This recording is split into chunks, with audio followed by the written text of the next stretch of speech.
Hello Year 10, well this is weird, isn't it? Let's not ignore the fact that this is slightly different to a normal assembly for us. So I'm going to start doing some assemblies each week because I think it's lovely to be able to talk with you all, and hopefully it'll just be something a little bit different. It'll only be short so that it's not too much for you to sit and listen to, but it'll just give some key information and focus on you really.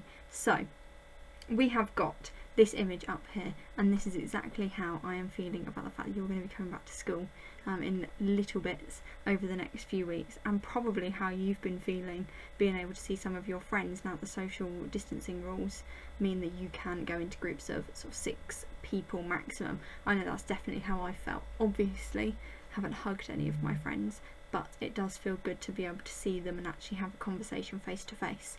Because texting is all well and good, but it's just not the same as talking to someone face to face. So I want to start with, how are you? How are you finding things? How are you within yourself? How are you with whatever you're watching on TV? Are you watching anything good? Let me know what you're watching, because I'm running out of things now. And how are you with schoolwork? You know, this is sort of a new norm that we're living in, and we've sort of had to get used to it, but there are lots of things going on. You know, we've had coronavirus obviously, but there's been lots of other important things. We've had the Black Lives Matter movement, which I sent you all the email and resources about last week. We've got Brexit, let's not forget that that's still going on. We've got slightly less important, but you know, still coming up, Australian Love Island and EastEnders stopping on TV next week because they've run out of filming. So there's loads of things going on to keep us busy and to keep us occupied. But how are you finding it all? Are you coping with it all right? And if you're not okay, have you spoken to someone about it, whether that's family or friends or someone at school or anyone? Have you rung someone to talk to them about it, or been out on a little socially distanced walk? And now what we need to do is think about how all of this that we've experienced for the last few months leads into what's coming up. So what is next for you guys? In terms of outside school, I don't know, because I don't know what the government are going to say is coming next. You know, we know that shops are now open, those non-essential shops are now open, so you can go and have a little browse around there. But I don't know what's going to happen with everything else. But what I do know is what is next in terms of school. And so I just wanted to give you a little bit of a heads up around what's coming up there. So next week you will have a 30 to 45 minute meeting. We're calling it a welfare and academic review meeting. So in that, it's just sort of a bit of a chat. We find out how you've been getting on with your well-being, and then we talk about your schoolwork, how each subject has been. So we recognise that some of you might have prioritised certain subjects, which is fine. We've actually encouraged that in cases. But some of you may have completely gone through all of it and be thinking, do you know what, I could take a little bit more. And so hopefully you've already been in touch with your teachers about that. But this meeting is just to see sort of where we are within each subject. Does what you're saying match up with what your teachers are saying? So the feelings that they've got around how you're doing in their subject, is that the same as how you feel that you're doing in that subject? So the plan for that, you turn up to school, you will have your meeting booked in already. I'll talk through that in a second. And you arrive at the front gate, and there'll be a member of staff that will lead you to your meeting, tell you where you need to go. You have your little chat, and then you leave there and you leave school site straight away. So we're not having people hanging around on site, because we don't want you to be near each other and breaking potential for any breaking of socially distancing rules, and we want to try and keep people as far apart as possible. What do you wear? Normal clothes. As much as I love seeing you in your complete school uniform, and that's what I normally see in an assembly, we want you to wear normal clothes so that you can wash them really quickly afterwards, and just so that we're eliminating any potential germs. And as I said, you come straight in, there'll be someone at the front gate that will direct you where to go, and after your meeting you then need to leave straight away from that. So there will be an email that will have gone out to your parents where you book in for that meeting, and that will tell you the time and day, and then you know exactly when you need to turn up. Some of you are doing it online, and that's fine, so you will just log in and join the meeting at your allocated time. Then, the week beginning the 6th of July, you will have a day in school. So that day will be where you'll be in a group with 7 other students, and you'll have an English, Maths and Science session. So it's just to get you back into school, back into that classroom environment, knowing what it's like to be in a classroom again, because it's going to be slightly different. So school is set up differently. We've got 2 metre gaps between all the desks to make sure that we are following all the guidelines. There's one-way systems around schools, certain toilets that must be used by classrooms. So it's going to be slightly different, and we're just sort of preparing you for that. You do need to try and bring all of your own equipment. In fact, it is essential that you bring pens, pencils, rulers yourself, so that we don't have to lend them out and people touching lots of different things. So that will be a session, as I said, for English, Maths and Science, and you'll have an English specialist teacher, English Maths specialist and Science specialist teacher.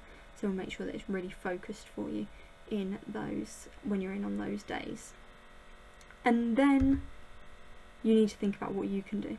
So we're doing our side of it, we're preparing the school and thinking about what you need to bring and giving you this sort of little update. But what can you do to prepare for this? And I think that the most effective way to prepare is to think about what has previously gone on. So to reflect on past experiences, to think about how you can take anything that you've learnt into new experiences. And this is the same not just for coming back to school, but for anything like interviews. You know, take experience of previous interviews into that, and any stories that you've got from that, so that you can share those experiences. So what I'm going to ask you to do is reflect on how the last few months have been for you, and even before that, how school was. So I've got a little video that sort of mentions that, talks about reflecting on past things to help your future. So we're just going to watch that. We dream in narrative. We daydream in narrative. We remember, anticipate, hope, despair, believe, doubt, plan, revise, criticise, construct, gossip, learn, hate, and love by narrative. We are the story that we tell ourselves. So, what story are you telling yourself? You will have heard of Steve Jobs.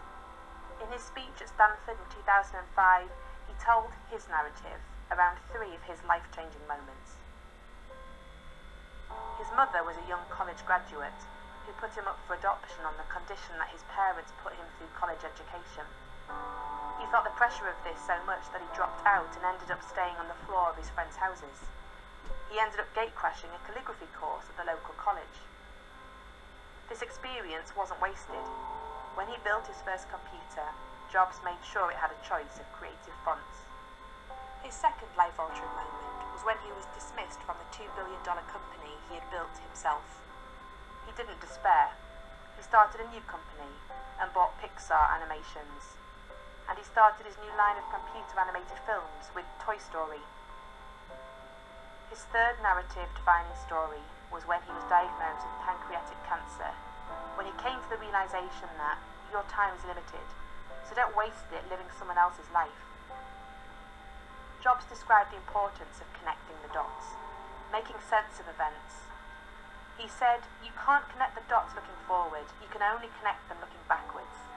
So you have to trust that the dots will somehow connect in your future.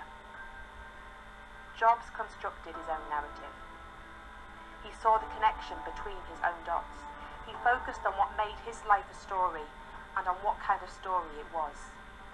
His was a story of redemption, of hope, of how you can lack so much but emerge with your head held high. He tried to make life better for himself but also for others. We dream in narrative. We daydream in narrative. We all have dots to connect. We must connect our own dots. Look back, see how far we've come. Create order out of what appears to be chaos. Connect your dots. Make sure your story is one worth telling. So I know that some of those stories might have been a bit extreme, you know, for us to relate to.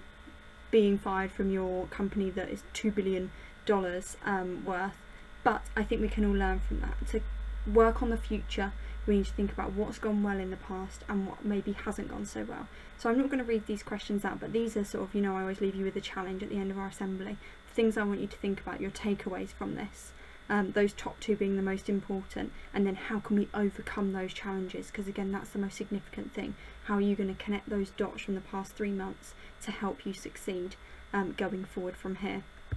So I will see you all soon. Keep in touch, let us know how you're getting on. We are here for you to help you, and I can't wait to see you soon.